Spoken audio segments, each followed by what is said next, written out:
No சொன்ன ஸ்டாலின், விஜய்க்கு phone போட்ட ராகுல் காந்தி, எல்லாம் ஓவர். என்னங்க நடக்குது? 2026 தமிழக சட்டமன்ற தேர்தல் களம் சூடுபிடித்துள்ள நிலையில் தமிழக அரசியலில் ஒரு மிகப்பெரிய அதிரடி மாற்றம் நிகழப்போவதாக தகவல்கள் வெளியாகியுள்ளன.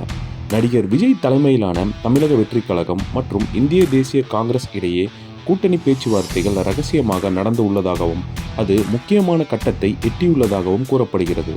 டெல்லி காங்கிரஸ் மேலிடத்திற்கு தமிழக வெற்றிக் கழகத்திற்கும் இடையே நடைபெற்று வந்த ரகசிய பேச்சுவார்த்தைகள் தற்போது ஒரு சுமூகமான முடிவுக்கு வந்துள்ளதாக தெரிகிறது. குறிப்பாக தவேகா தலைவர் விஜய் மற்றும் காங்கிரஸ் மூத்த தலைவர் ராகுல் காந்தி ஆகியோர் நேரடியாக தொலைபேசியில் உரையாடியதாகவும் இந்த உரையாடல் மிகவும் நேர்மறையாக அமைந்ததாகவும் விஜயின் அரசியல் நகர்வுகள் மற்றும் கொள்கைகள் காங்கிரசிற்கு உடன்பாடாக இருப்பதாகவும் டெல்லி வட்டாரங்கள் தெரிவிக்கின்றன. மற்றும் 5000 உதவித்தொகை தேவையா? நாங்க கேட்டோமா? யாரோட காசு இது? கொந்தளித்த சீமான். தமிழக அரசு சார்பில் மகளிருக்கு மாதந்தோறும் 1000 ரூபாய் உதவித்தொகை வழங்கப்பட்டு வருகிறது. தற்போது கோடைக்கால சிறப்பு நிதியாக ரூபாய் 5000 அளிக்கப்பட்டுள்ளது.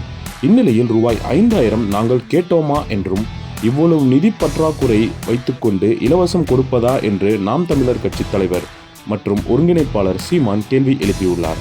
1000 ரூபாய் கொடுங்கள், தேர்தல் வரும்போது திடீரென 5000 ரூபாய் கொடுங்கள், கோடை நேரம் வரும், கை செலவுக்கு காசு இருக்காது, 2000 ரூபாய் போட்டு கொடுங்கள் என்று நாங்கள் கேட்கவில்லை. எதை வைத்து கடனை பெற்றிருப்பீர்கள்? மனித வளத்தையும் மண்ணின் வளத்தையும் காட்டித்தானே பெற்றிருப்பீர்கள். இந்த கடனை எதை வைத்து கட்டுவீர்கள்? எங்கள் உழைப்பை சுரண்டி வரியை எடுத்து கடனை கட்டுவீர்கள்.